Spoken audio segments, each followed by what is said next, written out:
Hello students, welcome to your channel basics of computer science. आज हम +1 का model paper solve करेंगे और ये वही पैटर्न है जिस पैटर्न में आपको इस बार क्वेश्चन पेपर 15 तारीख को देखने को मिलेगा। ठीक है, तो आइए शुरू करते हैं। सबसे पहले तो आपको एमसीक्यू आएंगे, तो इसमें 12 नंबर के क्वेश्चन होंगे ये MCQ. Okay, so first question है स्कैनर इज ए, फिर डिवाइस एंड देन आगे ऑप्शन दिए हैं।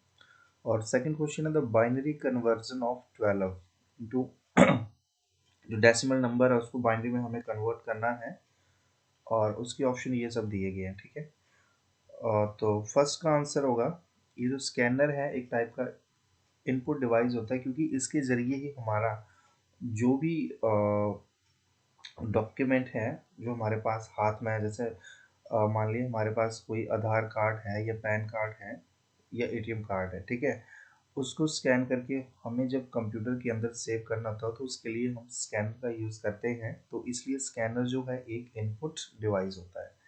ठीक है, अब इसका डेसिमल नंबर को हम कन्वर्ट करेंगे बाइनरी नंबर में। तो सबसे पहले देखो, ये जो 12 है इसको हम 2 से डिवाइड करेंगे, तो जब 2 से डिवाइड करते हो तो ये आता है 2 6 12, और इसका जो रिमाइंडर है यानी जो शेषफल है वो 0 आता है।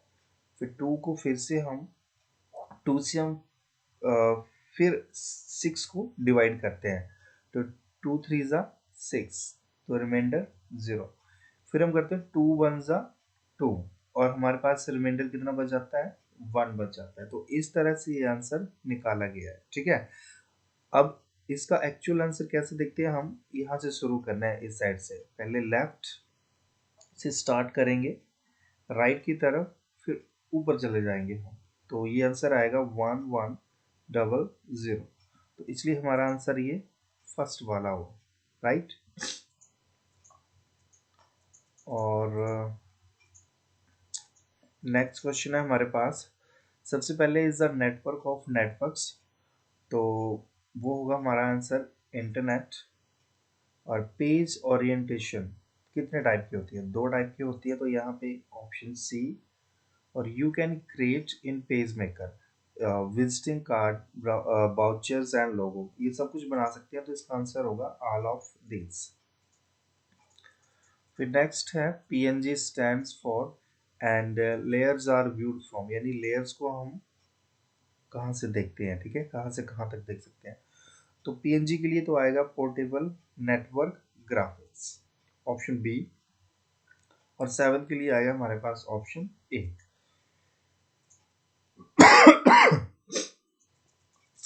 फिर नेक्स्ट है HTML स्टैंड्स फॉर, तो इसका फुल फॉर्म होता है hyper text markup language, option C. Order list, अब देखो जैसे नाम से क्लियर, अगर अनऑर्डर लिस्ट होता तो यू टैग से स्टार्ट होता है। ओके, अब ऑर्डर लिस्ट है तो ये ओ टैग से स्टार्ट होगा, तो ये क्लोजिंग है और ये स्टार्टिंग है, तो ऑप्शन डी इसका आंसर होगा।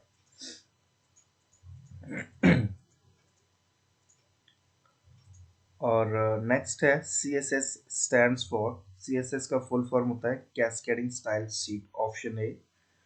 और logical operator are refer to as, तो इसका आंसर होगा बूलियन ऑपरेटर्स, राइट। और window movie maker is use for, अब देखो बेसिक इसका नाम विंडो मूवी मेकर है, बट ये फिल्म प्रोडक्शन और ऑडियो दोनों में इसका यूज हम कर सकते हैं। ठीक है, तो इसका आंसर होगा बोथ ए एंड बी। अब चलते हैं हम अपने सेकंड क्वेश्चन के ऊपर। ठीक है,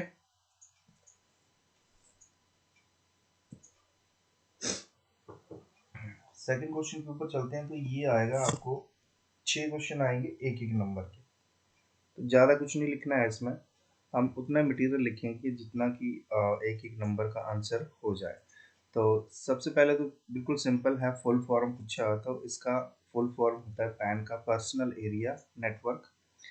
सेकंड है what is master page in desktop publishing, master page basically एक ऐसा पेज होता है जो आपके मतलब जो पब्लिकेशन होती है। ठीक है, सपोज आपने कोई वेब पेज के लिए कुछ बनाना है, तो वो एक कंसिस्टेंट लुक जो वो प्रोवाइड करता है। ठीक है, तो मास्टर पेज के लिए आप सिंपली लिखोगे A master page is simply a page in your publication that is used as a template for other pages in your publication. यानी एक publication के अंदर master page एक simple page होता है और उसी के जैसे बाकी पेजेस जो हैं वो बनाए जाते हैं, यानी सेम फॉर्मेटिंग जो है वो, और जितने भी पेजेस आपने क्रिएट करने हैं वो सब में देखने को मिलती है। ठीक है, इसमें एक थोड़ा सा प्लेस होल्डर होता है जहाँ पे हम अपना कंटेंट चेंज कर सकते हैं, अदरवाइज सारा का सारा पेज जो वो सेम ही होगा मास्टर पेज की तरह ही। ठीक है। And master page contain object that you want to appear on every page that uses it। और उस मास्टर पेज का यूज हम जिस भी पेज में करेंगे तो वो सारे लेआउट ऑब्जेक्ट जो है आपको सब पेजेस पे देखने को मिलते हैं। हिंदी में लिखोगे मास्टर पेज आपके पब्लिकेशन में बस एक पेज है जिसका यूज आपके पब्लिकेशन में अन्य पेजों के लिए एक टेम्पलेट के रूप में किया जाता है। एंड ये वे ऑब्जेक्ट होते हैं जिनका यूज करने पर आप हर एक पेज पे उन चीजों को देखोगे। नेक्स्ट है पिक्सल। पिक्सल इज बेसिकली या डॉट और स्क्वायर होता है स्क्रीन के ऊपर, तो इसके लिए आप सिंपली लिखोगे pixel is one of the small dots और square that makes up an image on a computer screen. Hindi में लिखोगे छोटे पिक्सल डॉट्स या स्क्वायर में से एक हैं जो कंप्यूटर स्क्रीन पर एक इमेज बनाते हैं। नेक्स्ट है right an image tag with its attributes used in HTML। तो इसमें हम सिंपल एक सिंटैक्स या एग्जाम्पल लिख सकते हैं, बट फिर भी मैंने थोड़ा सा बता दिया कि इमेज टैग एक्चुअल में होता क्या है। आपने लिखना हो तो लिख सकते हैं, अदरवाइज सिंटैक्स से भी काम चल जाएगा। So HTML IMG tag is used to insert image onto a web into a web page, यानी वेब पेज के ऊपर एक इमेज इंसर्ट करने के लिए आप IMG टैग का यूज करते हैं। तो उसके लिए सिंटैक्स होगा IMG SRC alt width और हाइट। और उसका एग्जांपल देखें, SRC में हम मतलब वो एड्रेस लिखते हैं जहाँ पे वो इमेज रखी हुई है। SRC में तो सिंपली लिखा हुआ img_girl.jpg, यहाँ पे मतलब ये सामने रखी होगी कहीं डेस्कटॉप पे, तो यहाँ पे आप क्या कर सकते हो, वो एड्रेस दोगे जहाँ पे वो इमेज जो वो रखी हुई है। ठीक है, प्रॉपर। फिर गर्ल इन अ जैकेट, ये उसका ऐसे बाय डिफॉल्ट नेम रख दिया, ये विड्थ रख दिया और ये हाइट रख दी, तो ये आपका इमेज टैग है। ठीक है, अब दो टाइप के डाटा टाइप्स बताने हैं जो जावास्क्रिप्ट में हम यूज करते हैं। तो एक तो स्ट्रिंग कर लेंगे और एक हम इंटीजर कर लेंगे। ओ सॉरी, PHP आ गए यहाँ पे, जावास्क्रिप्ट करना है। एक मिनट जरा वेट करना, यहाँ पे मैं जावास्क्रिप्ट लिख देता हूँ, PHP रह गया यहाँ पे, क्योंकि डाटा टाइप्स भी सेम ही होते हैं ना, तो इसलिए मैंने वहाँ से किया होगा तो ये प्रॉब्लम हो गई है। चलो कोई बात नहीं, यहाँ पे हम जावास्क्रिप्ट या सिंपली स्ट्रिंग लिख सकते हैं। ठीक है, जावास्क्रिप्ट नेम लिखना होगा तो यहाँ पे हम लिखेंगे string is a sequence of character like hello world. अब यहाँ पे नाम आपने ना ये नहीं लिखना है कि जावास्क्रिप्ट स्ट्रिंग, आप सिंपली लिखोगे यहाँ पे स्ट्रिंग और सेकेंडली आप लिखोगे इंटीजर। मैं कर ही देता हूँ ऐसे, नहीं तो आप लोगों ने पता नहीं क्या लिख देना, पता तो आप लोगों को लगता नहीं है कुछ।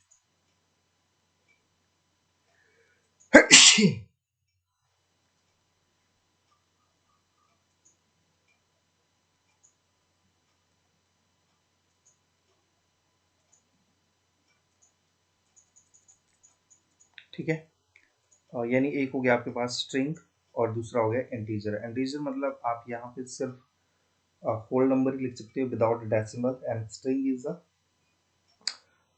कलेक्शन ऑफ या सीक्वेंस ऑफ कैरेक्टर। जैसे हेलो वर्ड हो गया, देखो HELL और O, ये है कैरेक्टर, सिंगल कैरेक्टर, जैसे HE, इसको कंबाइन करके बना हुआ है hello. Okay, so it is a string. और नेक्स्ट है साउंड। साउंड इज बेसिकली एक एनर्जी होती है, ठीक है, जो वाइब्रेशन के थ्रू क्रिएट होती है। तो इसको हम सिंपली लिखेंगे sound is a form of energy that is transmitted through air in the form of waves. Waves की फॉर्म में थ्रू एयर जनरेट होती है या ट्रेवल करती है। It is created by vibration which enter the ear and cause tiny hair to vibrate, and the brain then interpret these vibration as a sound। अब देखो जब भी वाइब्रेशन होती है, चाहे हम बोलते हैं या किसी भी तरह से, जैसे हम कोई गिलास आपस में टकरा देते हैं, ठीक है, या हम बॉल फेंकते हैं, किसी भी तरह की जो साउंड होती है वो बेसिकली प्रोड्यूस होती है due to vibration. Vibration creates होती है, और वो वाइब्रेशन जब हमारे कानों में जाती है, ईयर में जाती है, तो और जो हेयर वगैरह लगे होते हैं वो वाइब्रेट करती है, ठीक है, वाइब्रेट करती है, हल्की सी साउंड प्रोड्यूस होती है, और उसी साउंड को हमारा जो ब्रेन है इंटरप्रेट करता है और अंडरस्टैंड करता है कि साउंड कैसी है या हम क्या बोल रहे हैं। जैसे मैं कुछ भी बोल रहा हूँ, तो मेरे बोलने से एयर में वाइब्रेशन जनरेट हो रही है, ठीक है, एयर में वाइब्रेशन जनरेट हो रही है, और वही जो साउंड है अभी लैपटॉप के जरिए रिकॉर्ड हो रही है मेरी स्क्रीन पे, और इसी को जब मैं अपलोड करूँगा तो वैसे ही आप इस वाइब्रेशन को अपने फ़ोन के जरिए या लैपटॉप के जरिए सुन सकते हो। हिंदी में लिखे गए साउंड ऊर्जा का एक रूप है जो वेव्स के रूप में हवा के माध्यम से ट्रांसमिट होती है। ये वाइब्रेशंस द्वारा बनती है, जो कान में प्रवेश करता है और छोटे बालों को वाइब्रेट करने का कारण बनता है।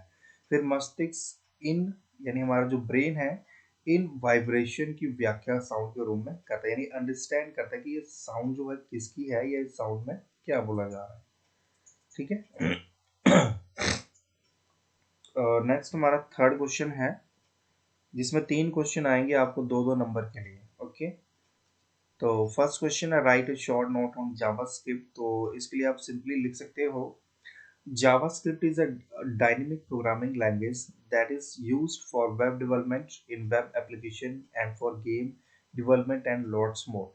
यानी ये एक डायनेमिक प्रोग्रामिंग लैंग्वेज है जिसका यूज करके हम वेब डेवलपमेंट, यानी वेब से रिलेटेड कुछ भी हमें जैसे पेजेस बनाने हैं या वेब एप्लीकेशन बनाने हैं, इवन आपको गेम्स बनानी है, तो उन सब में आप इस लैंग्वेज का यूज कर सकते हो। It allows you to implement dynamic feature on web pages that cannot be done with only HTML and CSS। अब देखो, कोई भी डायनेमिक रिस्पॉन्स आपको जनरेट करना होता है, तो इसके लिए आप जावास्क्रिप्ट का ही यूज करते हैं, क्योंकि ये जो HTML है एक सिंपल पेज बनाता है, HTML वेब पेज बना देगा, CSS से आप उसके लुक को सुधार सकते हैं, यानी एक इंटरेक्टिव लुक दे सकते हो, अपने लेबल्स को कलर कर दिया है ना, स्टाइल से, मतलब अच्छे अच्छे फॉन्ट यूज कर लिए, तो वो सब करने के लिए आप CSS का यूज करोगे। बट जैसे मान लिया आप कहीं पे भी लॉगिन करते हो, अगर आपका आईडी पासवर्ड सेम नहीं है, ठीक है, तो जैसे लॉगिन पे क्लिक करोगे तो मैसेज आता है कि your ID password does not match, ठीक है। तो इस तरह के रिस्पॉन्स जो है जावास्क्रिप्ट के द्वारा ही जनरेट किया जाते हैं, ठीक है। हिंदी में लिखोगे, जावास्क्रिप्ट एक डायनेमिक प्रोग्रामिंग लैंग्वेज है जिसका use web development, web application में, और वेब और गेम डेवलपमेंट और भी बहुत कुछ करने के लिए हम कर सकते हैं। ये आपको वेब पेज पर डायनेमिक फीचर्स को इम्प्लीमेंट करने की अनुमति देता है, जो केवल HTML और CSS के साथ नहीं किया जा सकता, यानी HTML और CSS का यूज करके ये सब हम नहीं कर सकते। नेक्स्ट क्वेश्चन है, इसके एडवांटेजेस क्या है, तो जावास्क्रिप्ट के, तो फर्स्ट पॉइंट है सेव टाइम एंड बैंडविड्थ, यानी हमारा टाइम और बैंडविड्थ बचाता है। हम इसके जरिए इजीली HTTP रिक्वेस्ट सेंड कर सकते हैं, और सभी ब्राउज़र के साथ ये कंपैटिबल है, एंड वास्टली यूज, यानी इसका बहुत जगह हम यूज करते हैं, ऑल ओवर द वर्ल्ड, या हर कोई वेबसाइट या गेम्स में इसका यूज किया जाता है। हिंदी में सिंपली लिखेंगे, समय और बैंडविड्थ बचाता है, आसानी से HTTP रिक्वेस्ट भेज सकते हैं, सभी ब्राउज़रों के साथ कंपैटिबल है, और बड़े पैमाने पे इसको यूज़ किया जाता है। और लास्ट पॉइंट है इजी टू यूज़, यानी इसको यूज़ करना काफ़ी आसान है। और नेक्स्ट है, what do you mean by paired and singular tag. देखो, वैसे तो यहाँ पे सिंपली पेयर्ड और सिंगुलर टैग ही पूछे हैं। पेयर्ड टैग वो टैग होते हैं जिनको हम मतलब पेयर में लिखेंगे, जैसे उसका स्टार्टिंग भी होगा और क्लोजिंग भी होगा। और सिंगुलर टैग या अनपेयर्ड टैग वो टैग होते हैं जिनको हम मतलब विदाउट पेयर लिखते हैं, ठीक है, सिंगल वे में भी लिखेंगे, यानी क्लोजिंग टैग और स्टार्टिंग टैग जो उनका एक साथ ही होता है। अब यहाँ पे तो लिखा हुआ what do you mean by paired and singular tag, but मैंने थोड़ा सा एक्सप्लेन कर दिया कि एक्चुअल में टैग्स होते क्या हैं और ये कितने टाइप के हैं, ठीक है। तो जिस हिसाब से क्वेश्चन होगा उस हिसाब से आपने आंसर लिख देना है। ओके, तो सबसे पहले हम लिखेंगे एचटीएमएल टैग में अलग अलग तरह के टैग होते हैं और इन सब टैग्स का एलिमेंट को डिफाइन करने के लिए यूज किए जाते हैं, यानी हर एक टैग का अपना एक पर्पस होता है। इंग्लिश में लिखोगे there are the different types of tag in HTML language, each tag is used to define different element. और ये दो टाइप के होते हैं, pair tag and unpaired tag. Okay, तो सबसे पहले हम पेयर टैग की बात करते हैं। Paired HTML tag, paired HTML tags वे एचटीएमएल टैग होते हैं जिनको जोड़े यानी पेयर में लिखा जाता है। एक पेयर टैग के दो पार्ट होते हैं। पहला होता है हमारा ओपनिंग पार्ट, जिसे हम इस तरह से लिखते हैं जैसे टैग नेम, ठीक है। जो क्लोजिंग टैग होगा वो भी ऐसे लिखा जाएगा, बट उसमें एक फॉरवर्ड स्लैश लगाया जाता है। दूसरा भाग क्लोजिंग पार्ट होता है और इस भाग को कंटेंट यानी टेक्स्ट के बाद लिखा जाता है और इस भाग को ऐसे डिफाइन करते हैं, जैसे देखो स्टार्टिंग टैग है, टैग नेम लिखा हो तो यहाँ पे भी टैग नेम और इस तरह से फॉरवर्ड स्लैश यहाँ पे आएगा। और इसका एग्जांपल है जैसे यहाँ पे आई और आई टैग यूज किया है, तो दोनों देखो स्टार्टिंग में भी आई टैग वैसे ही है और लास्ट में भी आई टैग वैसे ही है, बस एक फॉरवर्ड स्लैश इसके साथ जो लगाया जाता है। और जैसे कि ये लाइन लिखा है कि इस भाग को कंटेंट यानी टेक्स्ट के बाद लिखा जाता है, यहाँ पे आप इमेज भी लगा सकते हो, जैसे थोड़ी देर पहले आपने इमेज का टैग देखा था, इमेज भी लगा सकते हो। कोई नए वेब पेज का लिंक भी आप लगा सकते हो, आप जो चाहे यहाँ पे कर सकते हो, बट ये सब आपको करने के लिए टैग्स का यूज करना पड़ता है। तो यहाँ पे आई टैग लिखा हुआ है, मतलब ये जितना भी टेक्स्ट लिखा हुआ है, this text is in italics, यानी इस टेक्स्ट को ये इटैलिक फॉन्ट में लिखेगा जब आपके वेब ब्राउजर पे इसको एग्जीक्यूट किया जाएगा, ठीक है। और एचटीएमएल में ज्यादातर टैग जो है वो पेयर टैग ही होते हैं।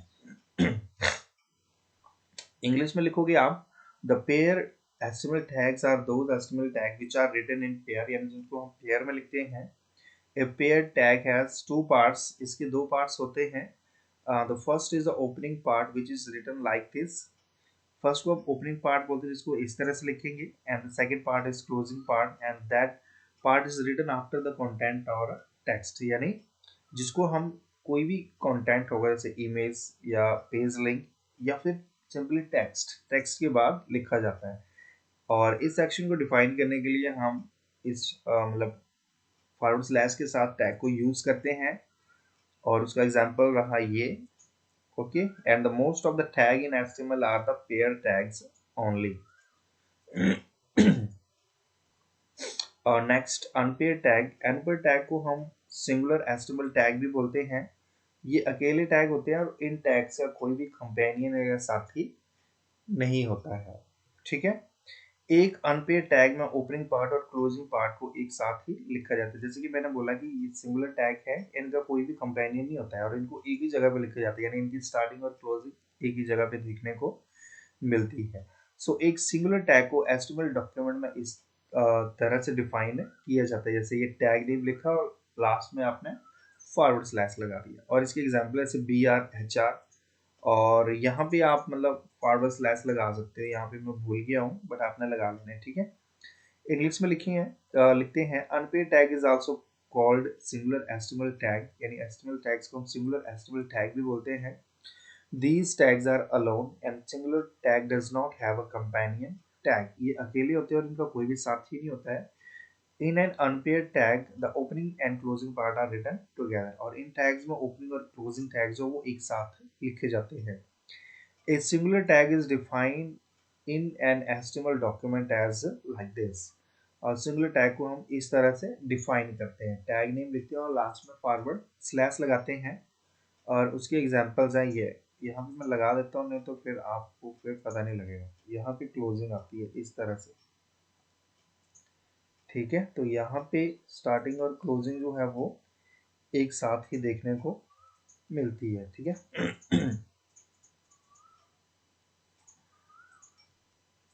अब देखो ये 3 नंबर का क्वेश्चन है, फोर्थ क्वेश्चन पे आ गए हम। Define computer, explain the block diagram of A digital computer. तो अब इसको हम कितना की लिखेंगे आप खुद सोचो, 3 नंबर के लिए क्वेश्चन है ये। ओके, तो सबसे पहले ये ब्लॉक डायग्राम आ गई, यहाँ पे आपने इनपुट यूनिट या आउटपुट यूनिट है, सीपीयू के अंदर control unit, arithmetic and logical unit, और एक होती है हमारे पास मेमोरी यूनिट।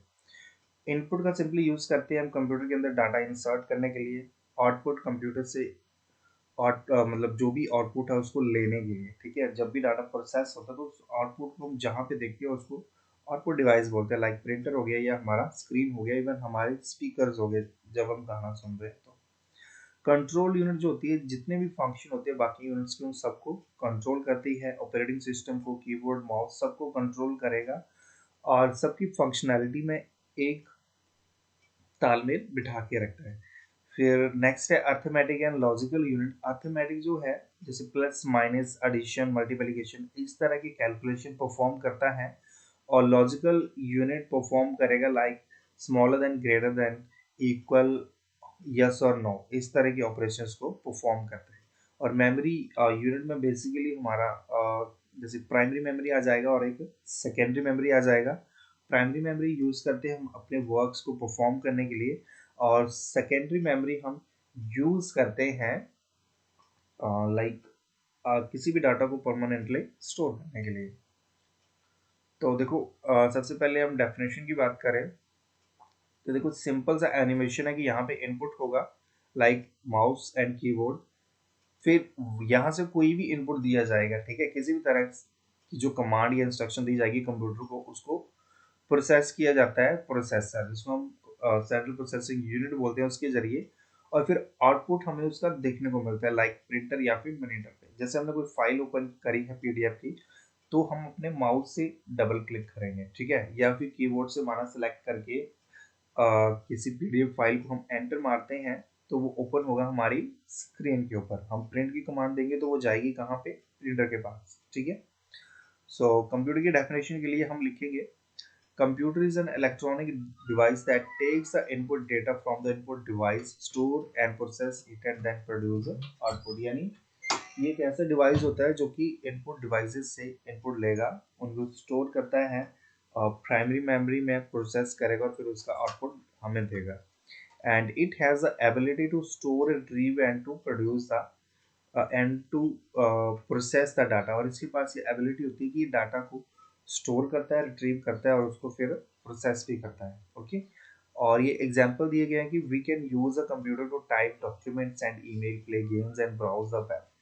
और डॉक्यूमेंट टाइप करना है, ईमेल सेंड करनी है, हमें गेम्स खेलना है, या हमने मतलब कुछ ब्राउज करना है इंटरनेट के ऊपर, तो ये सब काम के लिए हम कंप्यूटर का यूज करते हैं।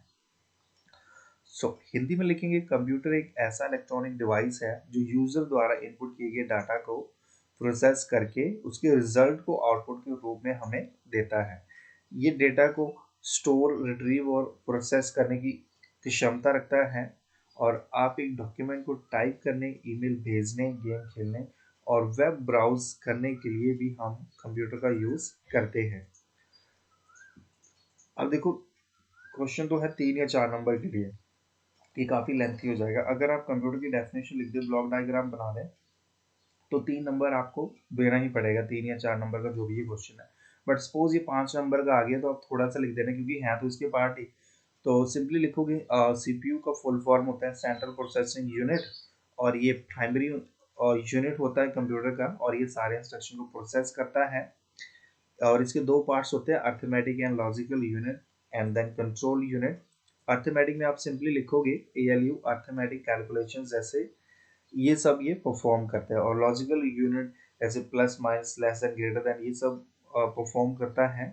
कंट्रोल यूनिट में सिंपली लिखोगे कि जितने भी कंप्यूटर के काम हो रहे हैं या जितने भी डिवाइसेस हैं लाइक इनपुट आउटपुट यूनिट, इन सबको कंट्रोल करेगा और उनमें तालमेल बिठा के रखता है, ठीक है।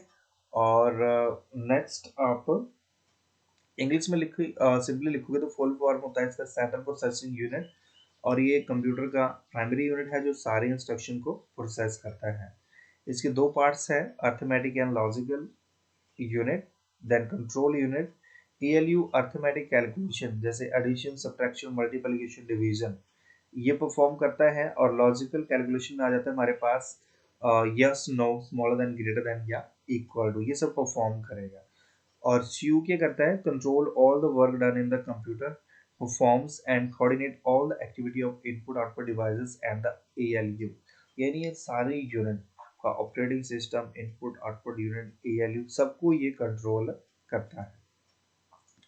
और नेक्स्ट इनपुट यूनिट के बारे में, जैसे कि मैंने आपको बताया था पहले भी कि एक हार्डवेयर डिवाइस होता है जिसकी मदद से हम कंप्यूटर में डेटा को एंटर करते हैं। आउटपुट यूनिट में आप लिख सकते हो कि इससे हम कंप्यूटर द्वारा प्रोसेस की गई इंफॉर्मेशन को लास्ट में एक आउटपुट के रूप में देख पाते हैं। एग्जाम्पल में लिख सकते हो मॉनिटर, प्रिंटर, यहाँ पे कीबोर्ड, माउस आ जाएगा। मेमोरी यूनिट ये भी एक कंप्यूटर का पार्ट है जो डाटा को स्टोर और प्रोसेस करने का काम करता है। ये दो टाइप की होती है, primary and secondary. For example primary के लिए रैम आ जाएगा और सेकेंडरी के लिए हार्ड डिस्क। और फिर आता है storage. Storage is basically data और इंस्ट्रक्शन को परमानेंटली स्टोर करने की एक प्रोसेस है, ठीक है। और डाटा को स्टोर एंड प्रोसेस करने के लिए ये क्या करता है, एक लोकेशन प्रोवाइड करता है, यानी जगह देता है। इंग्लिश में लिखोगे the device which are use to give input to the computer is called input device, यानी ऐसे डिवाइस जो कंप्यूटर को इनपुट देने का काम करते हैं उसको बोलते हैं इनपुट डिवाइस। ये एग्जांपल लिख दोगे। और आउटपुट में सिंपली लिखना the device which are use to display the output, यानी जो आउटपुट को डिस्प्ले करेंगे एज अ हार्ड कॉपी और ए soft copy. Hard copy printer में आएगी और सॉफ्ट कॉपी आपकी स्क्रीन पे देखने को मिलेगी। Memory unit is the part of computer which store the data and process data inputted by the user, यानी यूजर के द्वारा जो भी डाटा इनपुट किया जाता है उसको स्टोर और प्रोसेस करने का काम जो है ये मेमोरी यूनिट करती है। ये दो टाइप की है, प्राइमरी एंड सेकेंडरी। ओके, और ये एग्जांपल है इनके RAM and hard disk. Storage, it is basically a process of storing the data and instruction permanently, मतलब ये डाटा और इंस्ट्रक्शन को परमानेंटली स्टोर करने के लिए एक प्रोसेस है। और ये एक स्पेस प्रोवाइड करती है आपके जितने भी स्टोर डेटा और इंस्ट्रक्शन होती है उनके लिए। और नेक्स्ट है what you mean by web browser. So web browser is basically application जिसका यूज करके हम इंटरनेट के ऊपर जितने भी रिसोर्सेज है, लाइक ईमेल्स है, PDF, किसी भी टाइप की फाइल हो, ऑडियो, वीडियो, वो सब तरह के रिसोर्सेज को देखने के लिए हम वेब ब्राउजर का ही यूज करते हैं। तो इसके लिए हम सिंपली लिखेंगे वेब ब्राउजर एक प्रकार का सॉफ्टवेयर होता है जो वेब पर मौजूद संसाधनों को यूजर यानी हमें उपलब्ध करवाता है। ये वेब रिसोर्सेज जो हैं कई टाइप के हो सकते हैं, जैसे कि मैंने आपको एग्जांपल बोले, तो इसमें आप सिंपली लिखोगे इंटरनेट या वर्ल्ड वाइड वेब पर text, image, video, audio, PDF और अन्य फॉर्मेट्स में इंफॉर्मेशन जो है वो उपलब्ध हो सकती है। एक वेब ब्राउज़र हम यूज़र को इन सभी फॉर्मेट में रिसोर्सेज को, संसाधनों को उपलब्ध करवाने का काम करता है। एग्जाम्पल्स में हम लिख सकते हैं Google Chrome, Mozilla Firefox, Internet Explorer etcetera. English में सिंपली लिखोगे browser is a type of software which makes the resources available on the web available to the users, यानी जितने भी रिसोर्सेज अवेलेबल है इंटरनेट के ऊपर उन सबको हमें प्रोवाइड करवाता है। And these web resources can be of many type. The information can be available on the internet or world wide web in, यानी वर्ल्ड वाइड वेब और इंटरनेट के ऊपर जो भी इंफॉर्मेशन अवेलेबल है वो text, images, video, audio, PDF या फिर अदर फॉर्मेट्स में हो सकती है। And web browser works to provide resources to user in all these format, और ये जितने भी फॉर्मेट आपको ऊपर दिए गए हैं तो आपका वेब ब्राउजर इन सब फॉर्मेट में आपकी इंफॉर्मेशन को आपके लिए प्रोवाइड करता है। और एग्जांपल्स में Google Chrome, Mozilla Firefox, Internet Explorer, ये सब आप लिख सकते हो। Next what is email, write the step to send an email. 3 number का क्वेश्चन है, ये आंसर भी काफी ज्यादा हो जाएगा जो मैंने लिखा हुआ है। तो 3 नंबर के लिए आपने सिंपली लिखा है, वैसे तो 3 नंबर का ये स्टेप ही हो जाने थे, ईमेल तो एक्स्ट्रा आ रहा है, 5 नंबर का क्वेश्चन बनना चाहिए ये। तो अब लिखोगे इलेक्ट्रॉनिक मेल को शॉर्ट में हम ईमेल बोलते हैं। और बिल्कुल सिंपल वर्ड में हम कहें तो कोई भी लेटर जो इलेक्ट्रॉनिक माध्यम यानी इंटरनेट के जरिए जो भेजा गया उसको ईमेल कहा जाता है। और इसके 3 पार्ट्स होते हैं, लाइक abc@xyz.com, ठीक है। तो ABC आपका यूजर नेम, ये @ के बाद डोमेन नेम आता है, और @ है मतलब कोई भी अकाउंट जो है वो किस डोमेन पे एग्जिस्ट करता है, तो ये सब दिखाता है हमें। ओके, सो ABC यूजर नेम आ गया, @ मतलब बताता है कि कोई अकाउंट किस डोमेन पे एग्जिस्ट करता है। xyz.com ये डोमेन नेम होता है, ठीक है। तो इस सारी लाइन का मतलब है कि जो ABC यूजर है वो XYZ पर स्थित है, यानी ये जो अकाउंट है एबीसी वो एक्स वाई जेड डोमेन या साइट के ऊपर बनाया गया है। इंग्लिश में लिखोगे electronic mail is called email in short, in simple word any letter which is sent through electronic medium is called email. Email address, okay email address के बारे में लिख दिया आगे कि email address has three parts. यार email address पूछा नहीं हो तो आप इसको स्किप भी कर सकते हो। ओके 3 नंबर का क्वेश्चन है तो आपने सिंपली क्या करना है, ये फर्स्ट लाइन लिख देनी है और लास्ट में सिंपली एनी लेटर जिसको हम इंटरनेट के जरिए सेंड करते हैं उसको बोलते हैं ईमेल। और नेक्स्ट हम स्टेप पे आ जाते हैं कि कैसे ईमेल जो है वो सेंड की जाती है। ठीक है, सबसे पहले जीमेल ओपन करना है, फिर लॉगिन करना है आपने ईमेल एड्रेस और पासवर्ड के साथ, फिर एक स्क्रीन दिखाई देगी। ठीक है, तो अब मैं ईमेल की बात कर रहा हूँ तो यहाँ पे कंपोज लिखा हुआ है, कई जगह राइट लिखा होता है। ठीक है, तो यहाँ पे हम कंपोज पे क्लिक करेंगे, फिर फील्ड आती है जैसे टू की आती है, फ्रॉम तो बाय डिफॉल्ट जो भी आपने लॉगिन किया वही आ जाएगा। टू में आप सिंपली रेसिपेंट्स यानी जिसको हमने सेंड करना है मेल उसका एड्रेस लिखेंगे, और साथ ही अगर हम एक से ज़्यादा या किसी को कॉपी भेजनी है तो आप BCC और डबल सी का यूज़ कर सकते हो, ये फील्ड होती है ऊपर ही उधर ही। फिर एक सब्जेक्ट ऐड करना है सब्जेक्ट की जगह, और नीचे एक मैसेज बॉक्स होता है, लिखना चाहो तो लिख भी सकते हो, यहाँ पे कुछ आपने मैसेज लिखना है, और सबसे लास्ट में सेंड बटन होगा। ठीक है, वहां पे क्लिक करना है तो आपकी मेल तभी की तभी दूसरी तरफ चली जाएगी। हिंदी में लिखेंगे सिंपली जीमेल खोलें, फिर ईमेल एड्रेस और पासवर्ड के साथ अपने जीमेल अकाउंट में लॉगिन करें। ऊपर बाईं ओर एक कंपोज लिखा होगा उसके ऊपर क्लिक करना है, फिर टू फील्ड में रेसिपेंट को जोड़े यानी रेसिपेंट का एड्रेस लिखना है, ईमेल एड्रेस। फिर आप चाहे तो डबल सी और BCC फील्ड में रेसिपेंट को मतलब और रेसिपेंट भी आप इसमें जोड़ सकते हैं, यानी किसी और को वो सेम मेल भेजनी हो तो आप इनका यूज कर सकते हैं। फिर ऐड सब्जेक्ट में सब्जेक्ट ऐड करेंगे, ऐड मैसेज में मैसेज लिख सकते हो आप, और लास्ट में सिंपली आपने सेंड पर क्लिक कर देना है। ठीक है, नेक्स्ट है ये हमारे पास बाइनरी नंबर है, इसको डेसिमल में कन्वर्ट करना है तो सिंपली हम क्या करेंगे, ये जितना भी लिखो जैसे 10001 इसको सिंपली लिखेंगे और मल्टीप्लाई हम 2 से करते हैं सबसे पहले, तो देखो ये वैसे लिखा हुआ है 10001। ठीक है, 2 से मल्टीप्लाई कर दिया। अब इनकी पावर्स को देखना, या तो हम क्या करेंगे ये सारे नंबर्स देखेंगे कितने हैं, तो यहाँ पे देखो 1 2 3 4 5 5 है तो हमें क्या करना है यहाँ से 4 से शुरू करना है, या ये भी याद नहीं रखना तो सिंपली आपने इसको क्या करना है राइट साइड से इसका रेज टू पावर लिखना शुरू करना है 0 से, तो ये ऑटोमेटिकली एक कम हो जाएगा। जब 1 से करेंगे तब तो 5 आएगा, तो जब हम 0 से करेंगे तो ऑटोमेटिकली ये क्या होगा, कम हो जाएगा। एक जितने नंबर हैं मतलब जितने ये लिखे हुए 100 उससे कम होगा। तो देखो सिंपली हमने वो नंबर लिखे, सबको 2 से मल्टीप्लाई किया और बीच में हमें प्लस का निशान लगाना है। ओके बिल्कुल सिंपल है, फिर 0 1 2 3 और 4, अब इनको कैलकुलेट करना है हमने। ठीक है, तब देखो ये 0 से मल्टीप्लाई है तो ये 0 हो जाएगा, ये भी 0 ये भी 0, ये 2 to power 0 है तो यहाँ पे इसका आंसर जो वो 1 आ जाएगा। सो 1 मल्टीप्लाई 1 इज 1, और 2 to power 8 जो वो 16 आएगा यहाँ पे, तो इसका आंसर 17 आएगा टोटल। ठीक है, इस तरह से आ जाएगा इसका आंसर, और इसका आंसर है 17। ओके, और नेक्स्ट आपका फिफ्थ क्वेश्चन आ गया है, इसमें DTP के बारे में पूछा है और ये सब, चलो देख लेते हैं।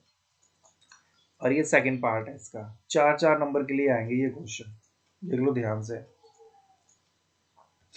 तो सबसे पहले DTP। ओके, पब्लिशिंग के बारे में सिंपली आप लिखेंगे publishing is the process of presenting material in a printed form, यानी पब्लिशिंग एक ऐसा प्रोसेस है जिसमें किसी मटेरियल को प्रिंटेड फॉर्म है यानी उसका हम प्रिंट आउट लेते हैं। ओके, किसी पेज के ऊपर। और desktop publishing is the use of computer and special software to produce publishing document. और डेस्कटॉप पब्लिशिंग में हम कंप्यूटर या स्पेशल सॉफ्टवेयर का यूज करते हैं और उसमें हम पब्लिशेबल डॉक्यूमेंट को क्रिएट करते हैं, यानी ऐसे डॉक्यूमेंट क्रिएट करते हैं जिनको हम बाद में पब्लिश कर सकें, यानी उनका प्रिंट आउट्स ले सके। हिंदी में सिंपली आप लिखोगे DTP एक कंप्यूटर सॉफ्टवेयर है जो पब्लिशिंग के काम में आता है, और इसके द्वारा आप किसी भी बिजनेस और ऑर्गेनाइजेशन के लिए क्वालिटी प्रिंटेड मटेरियल जो है वो बना सकते हैं। और DTP का सबसे ज़्यादा यूज हो मैगजीन, बुक्स, न्यूज़पेपर और कॉमिक्स आदि पब्लिश करने के लिए किया जाता है और वर्ड प्रोसेसर की तुलना में डीटीपी में डिजाइन और लेआउट पर अधिक फोकस किया जाता है, कंट्रोल किया जाता है। ठीक है। और नेक्स्ट इसके एडवांटेजेस में आप लिखोगे simply simplification of the work flow, speed and flexibility, DTP is fast, easy to use, user friendly, save time and money and also improve the look. यानी इसमें हमारा जो वर्क फ्लो वो सिंपल हो जाता है, स्पीड प्रोवाइड करता है, फ्लेक्सिबिलिटी प्रोवाइड करता है कि हमें कब इमेजेस पे काम करना है, कब टेक्स्ट पे, और ये काफ़ी फास्ट होता है और ये काफ़ी यूजर फ्रेंडली होता है। हिंदी में लिखोगे कार्य प्रवाह का सरलीकरण, या इस लाइन को भी आप लिख सकते हो गति और लचीलापन। डीटीपी फास्ट है, यूज करने में आसान है, सिंपल वर्ड में हम लिखेंगे यूजर फ्रेंडली है, और डीटीपी हमारे पैसे और समय तो बचाता है, साथ में एक अच्छी लुक जो है हमारे पब्लिशेबल डॉक्यूमेंट को ये देता है। डिसएडवांटेजेस की बात करें, then time needed for learning software. अब कोई भी सॉफ्टवेयर हमें चलाना है तो सबसे पहले उसको क्या करना पड़ता है, सीखना पड़ता है, जिसके लिए टाइम लगेगा। कुछ सिस्टम लिमिटेशंस हो सकती है, लाइक हमें इतना रैम चाहिए, ठीक है, और इस तरह से स्पेस, इतना स्पेस अवेलेबल होना चाहिए, है ना। तो कुछ सिस्टम लिमिटेशन हो सकती है जिसके अकॉर्डिंग ये डीटीपी जो है वो काम करता है। Non compatibility of files and equipment में भी कुछ इक्विपमेंट्स और फाइल जो है वो डीटीपी के साथ वर्क ना करें। Setup expenses for computer, laser printer and software. अब आपको जब डीटीपी यूज करना है तो ये आपको मतलब और खर्चे भी आपको करने पड़ेंगे, लाइक आपको कंप्यूटर लेना पड़ेगा, प्रिंटर लेना पड़ेगा, और सॉफ्टवेयर भी आपको खरीदने पड़ेंगे।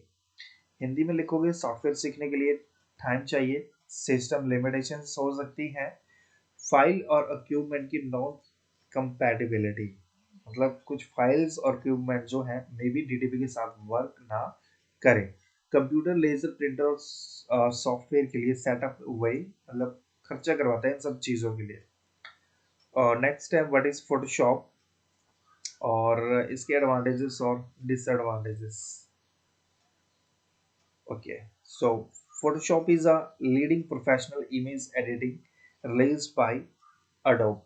यानी फोटोशॉप जो है एक इमेज एडिटिंग प्रोग्राम है जिसको अडोब द्वारा रिलीज किया गया था। Photoshop is a very powerful image editing software that can be used to create और एडिट इमेज। यानी एक बहुत ही पावरफुल सॉफ्टवेयर है जिसका यूज करके हम इमेज को बनाने और फिर उनको एडिट करने के लिए, क्या इसका डेफिनेशन आप इस तरह से भी लिख सकते हैं, Photoshop is useful for both creating and editing images to be used in print और ऑनलाइन। यानी इनके द्वारा हम उन इमेजेस को बना और एडिट कर सकते हैं जिनको हमें प्रिंट करना हो या फिर जिनको हमें ऑनलाइन यूज करना है। Easy to use but full of high quality features. इसको यूज करना आसान है और इसमें काफी हाई क्वालिटी के फीचर्स आपको देखने को मिलते हैं। Photoshop is the best choice for any image manipulation job. और जहाँ पे भी हमें इमेज से रिलेटेड किसी भी टाइप की एडिटिंग करनी होती है वहाँ पे हम फोटोशॉप का ही यूज करते हैं। और हिंदी में लिखोगे फोटोशॉप एक इमेज एडिटिंग का या फोटो एडिटिंग का बहुत ही फेमस सॉफ्टवेयर है जो फोटो एडिटिंग के लिए बहुत अच्छा एनवायरनमेंट हमें देता है। फोटोशॉप को अडोब कंपनी ने बनाया है और ये अडोब कंपनी का सबसे सक्सेसफुल सॉफ्टवेयर है। ओके, और फोटो एडिट करने के लिए हर जगह अडोब फोटोशॉप का इस्तेमाल किया जाता है क्योंकि इसमें हमें लगभग हर तरह के टूल्स जो वो देखने को मिलते हैं। एडवांटेजेस में सिंपली लिखोगे Photoshop is the best tool for image editing. यानी इमेज एडिटिंग करने के लिए एक बेस्ट सॉफ्टवेयर है। All kind of tools are available for image editing in it. Image edit करने के लिए हमें हर तरह के टूल जो है इसमें मिल सकते हैं। ग्राफिक डिजाइनिंग भी हम इसमें इजीली कर सकते हैं, 3D ग्राफिक्स हम इसमें एडिट कर सकते हैं और सारे प्लेटफॉर्म के लिए ये अवेलेबल है। ओके, और जितने भी टाइप की इमेज फॉर्मेट है उन सबको ये सपोर्ट करता है और इवन आप इसमें वीडियो और जीआईएफ भी एडिट कर सकते हैं। हिंदी में लिखोगे सिंपली फोटोशॉप इमेज एडिटिंग के लिए बेस्ट टूल है और इसमें इमेज एडिटिंग के लिए हर तरह के टूल आपको मिल जाते हैं। ग्राफिक डिजाइनिंग के लिए भी हम इसको आसानी से यूज कर सकते हैं, 3D ग्राफिक एडिट ये कर सकता है, सभी प्लेटफॉर्म पर अवेलेबल है, लाइक मैक ऑपरेटिंग सब जगह आप इसको यूज कर सकते हो, मैक विंडोज सब जगह इसको यूज कर सकते हो। सारे इमेजेस फॉर्मेट को सपोर्ट करता है और यहाँ तक वीडियो और छोटे छोटे GIF फाइल्स को भी ये एडिट कर सकता है। और इसके डिसएडवांटेजेस की बात करें तो फोटोशॉप जो है काफ़ी अदर मतलब इमेज एडिटर उनके कंपैरेटिवली काफ़ी महंगा होता है, तो यहाँ पे इसको आप सिंपली लिख सकते हैं, it is a bit expensive to run Photoshop. It is important to know its basic first. Photoshop चलाने के लिए सबसे पहले इसके बेसिक आपको पता होने चाहिए, और ये कभी भी आपको इसको खरीदना अलाउ नहीं करते, यानी फुल फीचर्स आप कभी भी इसके खरीद नहीं सकते फोटोशॉप के। परफॉर्मेंस इशू हो सकता है यहाँ पे, ओके। और यहाँ पे लिखोगे फोटोशॉप अन्य सॉफ्टवेयर के मुकाबले जो है वो महंगा हो सकता है। फोटोशॉप चलाने के लिए सबसे पहले इसका बेसिक सीखना जरूरी है, ये आपको इसके फुल फीचर खरीदने की अनुमति नहीं देगा और परफॉर्मेंस इश्यूज हो सकते हैं। फिर next, what do you mean by microphone? What are its characteristics? So microphone is simply a device that convert your voice into digital data। और उसके जरिए आप जैसे कोई आपकी जैसे वॉइस कमांड का आप यूज़ करते हो, कोई काम कर सकते हो, टाइपिंग कर सकते हो कंप्यूटर में, ओके, स्पीकर्स में वॉइस आपको सुनानी है तो उसमें हम माइक्रोफोन का ही यूज़ करते हैं। इसको सिंपली हम माइक भी बोलते हैं, और ये इनपुट डिवाइस की तरह काम करता है हमारे कंप्यूटर के लिए। और इसकी हेल्प से हम क्या कर सकते हैं, ऑडियो डाटा कंप्यूटर में डाल सकते हैं। इसकी हेल्प से हम कंप्यूटर में कुछ भी टाइप कर सकते हैं, क्योंकि इसके अंदर एक डिवाइस इंस्टॉल्ड होती है जो कि हमारी वॉइस को रिकॉग्नाइज करता है और उसी के बेसिस पे टाइप करता है। और हिंदी में सिंपली लिखोगे माइक्रोफोन एक डिवाइस है जो आपकी आवाज़ को डिजिटल डेटा में कन्वर्ट करेगा, इसे माइक भी बोलते हैं, और इसका उपयोग कंप्यूटर में इनपुट डिवाइस की तरह किया जाता है। इसकी मदद से आप अपने कंप्यूटर में ऑडियो डाटा डाल सकते हो। वॉइस कमांड का यूज़ करके आप इसमें कुछ भी टाइप कर सकते हो, क्योंकि इसमें एक ऐसा डिवाइस लगा होता है जो आपकी आवाज़ को पहचानता है और उसके अकॉर्डिंग ही ये टाइप करता है। कैरेक्टरिस्टिक्स में सिंपली आप देख सकते हो, ईच ऑफ दीज हैज, मतलब जितने भी माइक्रोफोन है सबके अपने अपने कैरेक्टरिस्टिक्स होते हैं, और उनको इसी बेसिस पे जज की जाती है कि कौन सा माइक्रोफोन जो है आपके किस पर्पज के लिए यूज कर सकते हैं। Like output level, frequency response, output impedance and then directivity, okay. Hindi में लिखोगे इनमें से आप output level, frequency response, output impedance and directivity, इनके बेसिस पे आप डिसाइड करोगे कि किस एप्लीकेशन के लिए या किस पर्पज के लिए आप कौन सा माइक्रोफोन जो है यूज कर सकते हैं। नेक्स्ट है, what are the four tool use in page maker. Simply आपको कुछ भी नहीं आएगा तो ये हल्के से डायग्राम बना देना और इनके नाम लिख देना। अब ये है फोर टूल पूछे, मैंने तो ज़्यादा लिखे है यहाँ पे, तो आपने कोई भी चार टूल यहाँ पे आप लिख सकते हैं। जैसे पॉइंटर टूल है, तो पॉइंटर टूल का यूज़ करिए आप किसी भी ऑब्जेक्ट या ग्राफिक्स को सिलेक्ट करने के लिए, मूव या फिर रिसाइज करने के लिए, ठीक है। टेक्स्ट टूल सिंपली टाइप और एडिट करने के लिए। रोटेटिंग टूल ऑब्जेक्ट को रोटेट करने के लिए या सिलेक्ट करने के लिए। और क्रॉपिंग टूल ये ट्रिम करता है, ठीक है।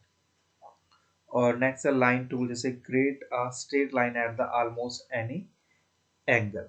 तो चार टूल लिखने हैं या पांच टूल लिखने तो आप यहाँ से लिख सकते हैं। जूम टूल है जो मतलब आपके पेज के साइज को जूम इन जूम आउट, यानी साइज बढ़ा और कम कर सकता है, ठीक।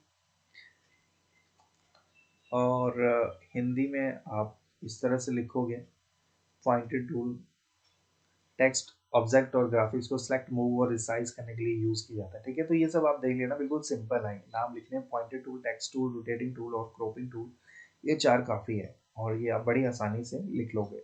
या फिर लाइन टूल लिख लो। सभी मतलब लगभग किसी भी एंगल पर ये स्ट्रेट लाइन बनाने के लिए हम लाइन टूल का यूज़ करते हैं। तो ये देख लेना, थोड़ा लेट हो रहा है तो मैं जल्दी कर देता हूँ। फिर next, explain different kinds of images, अलग अलग तरह की इमेजेस। तो सबसे पहले आ जाएगा पीएसटी। ये फोटोशॉप में बाय डिफॉल्ट फॉर्मेट होता है ये। So PSD stand for Photoshop document and it is standard format for saving work with in Photoshop. और फोटोशॉप में जो भी फाइल सेव होती है वो इसी फॉर्मेट में स्टोर होती है। फिर नेक्स्ट है tiff. Tiff stand for tag image file format and perfect for those who may be opening document software other than Photoshop. यानी जिनके पास फोटोशॉप नहीं है और किसी और मतलब एप्लीकेशन का यूज़ करें तो उन सब में हम इस फाइल फॉर्मेट का यूज़ करते हैं, क्योंकि इसमें वो फाइल फिर आसानी से खुल जाती है नेक्स्ट है डॉट जेपीजी, जिसका फुल फॉर्म होता है जाइंट फोटोग्राफिक एक्सपर्ट ग्रुप, और ये कंप्रेस इमेजेस होती है जो कि शेयरिंग और इंटरनेट के ऊपर डिस्प्ले करने के लिए काफ़ी बढ़िया रहती है। और पीएनजी होता है पोर्टेबल और नेटवर्क ग्राफिक्स, जो कि टेक्स्ट ग्राफिक्स और आइकन्स के लिए यूज़ की जाती है। हिंदी में लिखोगे पीएसडी का मतलब है फोटोशॉप डॉक्यूमेंट, और फोटोशॉप में फाइल को सेव करने के लिए स्टैंडर्ड फॉर्मेट है। टिफ का पूरा नाम, ये फुल फॉर्म लिख दोगे, और ये उन लोगों के लिए काफ़ी सही है जो फोटोशॉप के अलावा किसी दूसरे सॉफ्टवेयर का यूज़ कर रहे हैं। जेपीजी, ये इसका फुल फॉर्म है, और यहाँ पे लिखोगे सिंपली कंप्रेस्ड इमेजेस जो इंटरनेट पर शेयर और डिस्प्ले करने के लिए काफ़ी अच्छी रहती है। और पीएनजी का फुल फॉर्म होता है पोर्टेबल नेटवर्क ग्राफिक्स, और इंटरनेट पर सबसे ज़्यादा इस्तेमाल की जाने वाली ये इमेज फॉर्मेट है। और नेक्स्ट है GIF, stands for graphic interchange format, popular for creating small snippet of video. छोटी छोटी वीडियोस बनाने के लिए हम इस फॉर्मेट का यूज़ करते हैं। तो हिंदी में सिंपली इसका फुल फॉर्म लिखना है, यहाँ पर लिख दोगे छोटे छोटे वीडियोस बनाने के लिए हम इसका यूज़ करते हैं। Next what do you mean by linear and non linear editing. Editing basically आप देखो, सिंपल सा डिफरेंस है कि लीनियर में क्या होगा कि शुरू से लेकर स्टार्ट तक आप एक ही इसमें सारी एडिटिंग करोगे, और नॉन लीनियर एडिटिंग में आप एडिटिंग करते टाइम कॉपी पेस्ट फीचर का यूज़ कर सकते हैं। इसमें शुरू से लास्ट तक कोई मतलब नहीं होता है, आप कहीं से भी कोई भी चीज़ उठा सकते हो, उसको कॉपी करके इधर उधर लगा सकते हो, उसमें चेंजेस कर सकते हो, ठीक है। सो linear editing is a process of editing either video or audio project in predetermined sequence from start to finish, यानी शुरू से लेकर लास्ट तक आपको एक प्रॉपर सीक्वेंस में कोई भी वीडियो और ऑडियो को इसमें क्या करना होता है, एडिट करना होता है। Okay, you start editing the project at the beginning and finish at the end with everything staying in the order, यानी जो कुछ भी आपने करना है वो एक प्रॉपर ऑर्डर में करना है, यानी शुरू से लेके लास्ट तक। हिंदी में लिखोगे लीनियर एडिटिंग स्टार्ट से अंत तक पूर्व निर्धारित क्रम में वीडियो और ऑडियो प्रोजेक्ट को एडिट करने की एक प्रोसेस है। आप प्रोजेक्ट को शुरुआत में एडिट करना शुरू करते हैं और फिर लास्ट तक करते रहते हैं, और सब कुछ एक प्रॉपर सीक्वेंस में होता है, ठीक है। नॉन लीनियर में आप लिखोगे non linear editing is an editing process that enable editor to make changes to a video or audio project without regard to the linear timeline, यानी इसमें टाइमलाइन का कोई लेना देना नहीं है कि शुरू से लेकर लास्ट तक आप अपनी मर्जी से जहां मर्जी से कॉपी पेस्ट डिलीट कुछ भी कर सकते हो, ठीक है। In other word you can work on which ever clip you want in any order, यानी किसी भी ऑर्डर में आप किसी भी तरह के चेंजेस इसमें कर सकते हो। नॉन लीनियर एडिटिंग एक एडिटिंग प्रोसेस है जो एडिटर को लीनियर टाइमलाइन की परवाह किए बिना किसी वीडियो और ऑडियो प्रोजेक्ट को बदलाव में सक्षम बनाती है। दूसरे शब्दों में बोले तो आप किसी भी क्रम में किसी भी क्लिप पर काम कर सकते हैं। नेक्स्ट है what are the step and HTML code to display the table in web page, यानी यहाँ पे हमें टेबल कैसे बनानी है ये सब हम यहाँ पे देखिए।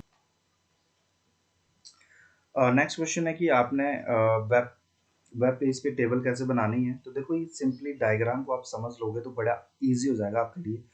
ऐसे टेबल टैग का यूज़ करते हैं सिंपली हम इसमें, तो स्टार्टिंग में टेबल होगा, लास्ट में टेबल टैग, और फिर लिखा है TR, इसका मतलब होता है टेबल रो, यानी कितनी रोज आप बनानी है। तो ये TR टैग है, जैसे 1 और 2, ठीक है।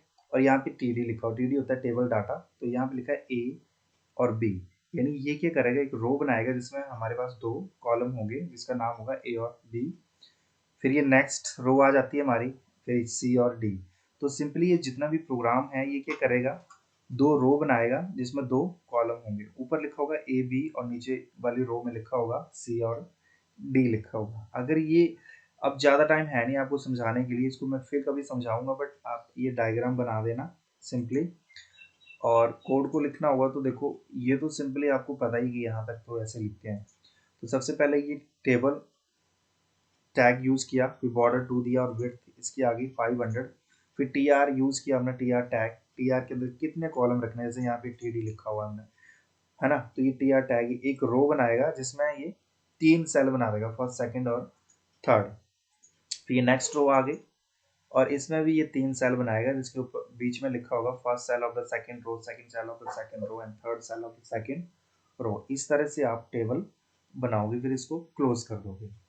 नेक्स्ट है जनरेशन ऑफ कंप्यूटर 5 नंबर के लिए। किसी को कुछ भी नहीं आएगा तो सबसे पहले आपने क्या करना है, ये 5 जनरेशन के नाम लिख देने हैं, इनका टाइम लिख देना है कि कब से कब तक स्टार्ट होती है, फिर इसमें क्या यूज करते हैं, जैसे वैक्यूम ट्यूब है, ट्रांजिस्टर बेस्ड आईसी, वीएलएसआई और देन यूएलएसआई प्रोसेसर को यूज किया जाता है। ठीक है, तो ये सिंपल करके आपने यहाँ पे लिख देना है, और प्रॉपर वे में लिखना होगा तो आप सिंपली 5 नंबर का क्वेश्चन है यार, कितना की लिखोगे आप, तो इसमें सिंपली आप लिख दोगे कि मेन कंपोनेंट यूज करते हैं वैक्यूम ट्यूब, इसका साइज एंड स्पीड जो है वो स्लो होती है। ठीक है, लार्ज साइज ज़्यादा होता है, स्पीड कम होती है। स्लो इनपुट आउटपुट डिवाइसेस होते हैं। हिंदी में लिखो तो वैक्यूम ट्यूब का यूज़ है, आकार बहुत बड़े, स्पीड स्लो होती है, और आउटपुट और इनपुट डिवाइसेस वो स्लो होते हैं। सेकेंड जनरेशन में सिंपली आप लिखोगे कि इसमें मेन कंपोनेंट यूज़ करते हैं हम ट्रांजिस्टर, और ये फर्स्ट के मुकाबले थोड़ा रिलायबल होता है, साइज थोड़ा कम हो जाता है, स्पीड थोड़ी ज़्यादा होती है इसकी। ठीक है, कम पावर यूज़ करेगा और हीट भी काफ़ी कम प्रोड्यूस करता है ये।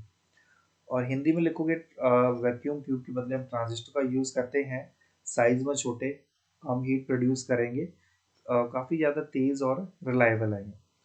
थर्ड जनरेशन में सिंपली आप लिख सकते हो आईसी सर्किट का यूज़ करते हैं, काफ़ी रिलायबल हैं, सस्ते भी हैं, साइज और ज़्यादा कम, स्पीड और ज़्यादा, और कम हीट प्रोड्यूस करेंगे। तो ये सब बिल्कुल सिंपल सी बातें आप लिख सकते हैं, इसमें समझाने लायक कुछ है नहीं। और फोर्थ में भी आप ये सब पॉइंट लिख सकते हो कि इसमें हम VLSI का यूज़ करते हैं, वेरी चीप, ये सब देख लेना आप लोग। ठीक है, मैं थोड़ा जल्दी कर देता हूँ क्योंकि वीडियो काफ़ी लेंथी हो रहा है।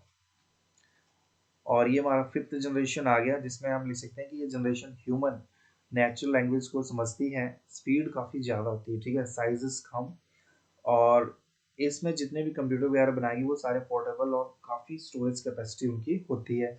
फिर keyboard, monitor, touch screen, pen drive, इन सब का हम यूज़ इसमें कर पा रहे हैं। या ये आ गया आपका। ठीक है, क्लियर है, ये आ गया आपकी फिफ्थ जनरेशन, ये सब आप इसमें लिख सकते हैं।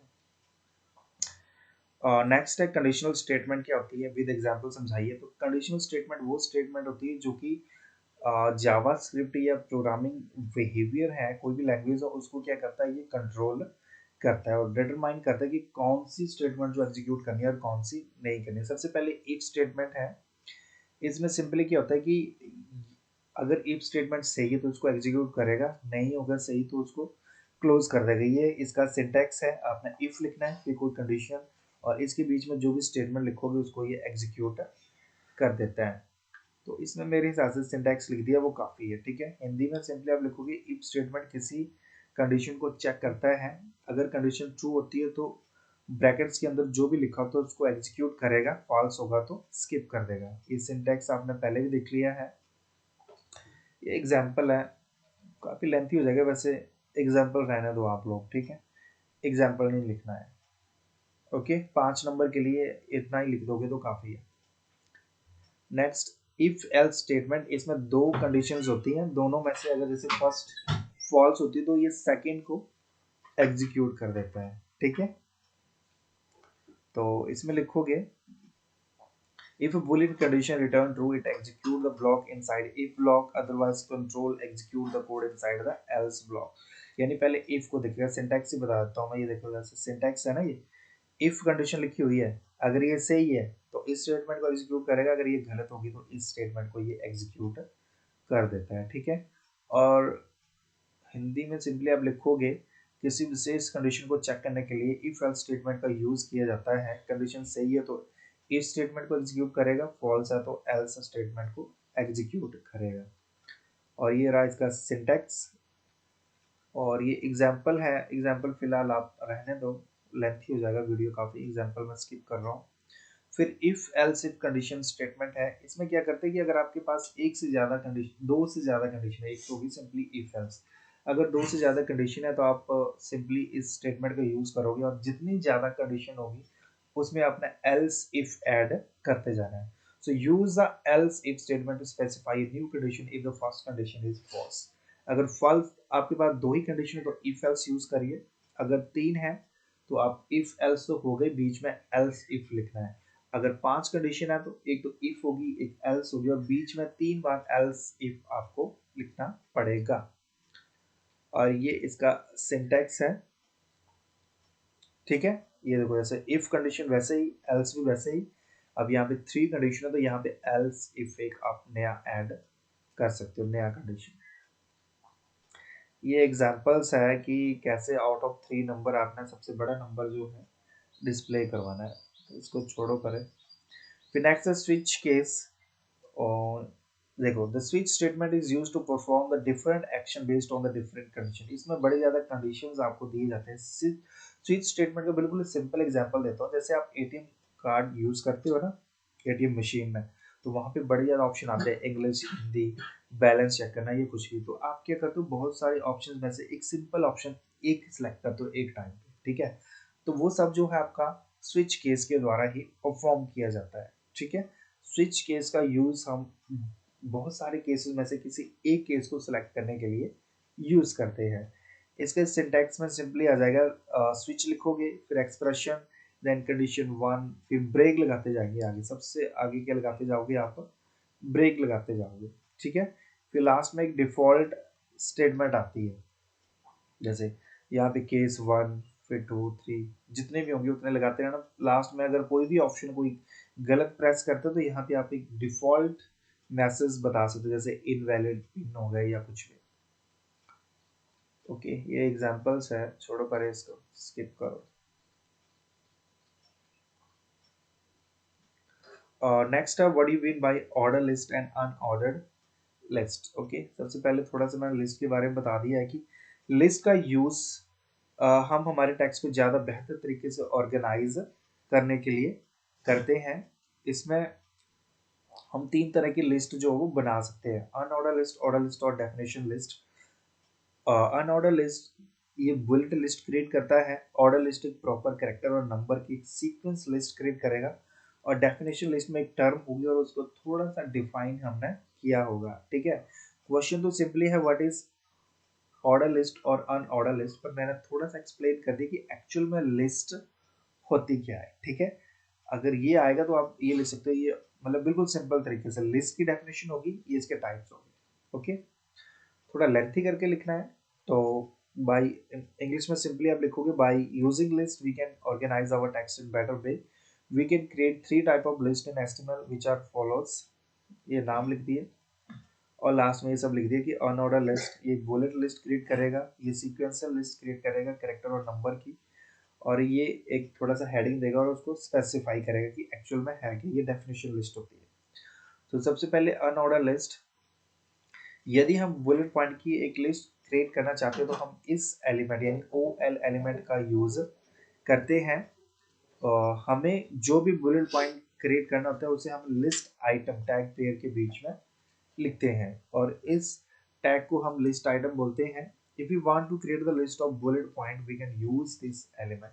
बुलेट पॉइंट की लिस्ट क्रिएट करनी है तो हम इस एलिमेंट का यूज करते हैं, और ये सब हम एल आई लिस्ट आइटम के बीच में लिखते हैं जो भी हमें स्पेसिफाई करना होता है। ये एग्जांपल है, ओके।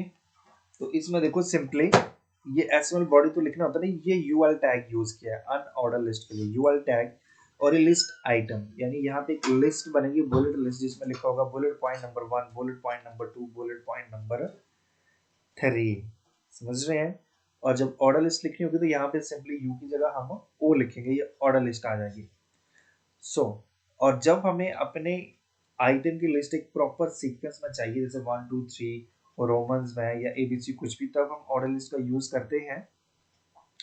और हम इस लिस्ट में अपने आइटम के साथ 1 2 3 नंबर का एबीसी लेटर या फिर रोमन नंबर लाइक दिस हम यूज कर सकते हैं।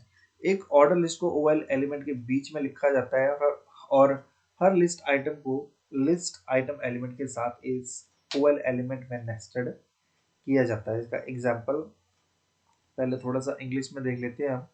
When we want our list to be in a certain order, then we use this element. We can use number like 1 2 3 etc. letter A B C or this with our item in the list. An order list is written between OL element and every list is nested in this OL element with the LI element. अब देखो बिल्कुल simple वही तरह का example लिया है, यहाँ पे OL लिखना है, ठीक है, और जितने भी पॉइंट। अभी कई बार क्वेश्चन आता है कि आपको फ्रूट की लिस्ट होगी, ऑरेंज, एप्पल, बनाना, ग्रेप्स, ओके, उनको ऑर्डर लिस्ट बनाओ या अनऑर्डर लिस्ट बनाओ। तो सिंपली आपने क्या करना है, यहाँ पे नाम लिख देना है, जैसे मैंगो, ऑरेंज, बनाना, ग्रेप्स। समझ रहे हैं? ये सारे का सारा वैसा ही आएगा। ऑर्डर लिस्ट होगी तो ओ एल लिखेंगे, अनऑर्डर लिस्ट होगी तो यू एल लिखेंगे। बहुत ही सिंपल। ओके, नेक्स्ट है explain input and output devices.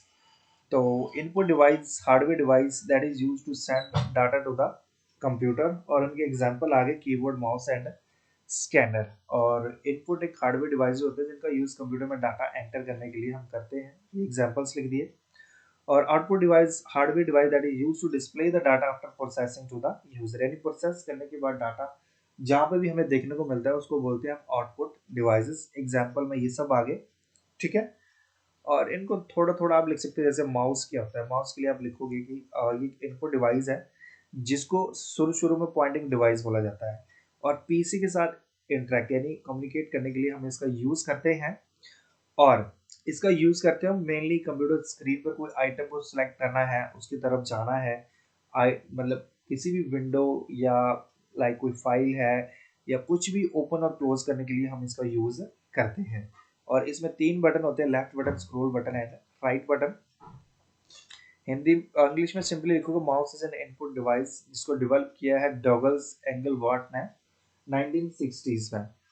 Okay, इसको पॉइंटिंग डिवाइस बोलते हैं, और ये मेनली यूज करते हैं हम कंप्यूटर को, मतलब कंप्यूटर स्क्रीन पर इंस्ट्रक्शन देने के लिए, लाइक कोई चीज़ हमने मूव करनी है, स्क्रॉल करनी है, कोई आइटम ओपन या क्लोज करनी है, और इसके ये 3 बटन्स हैं।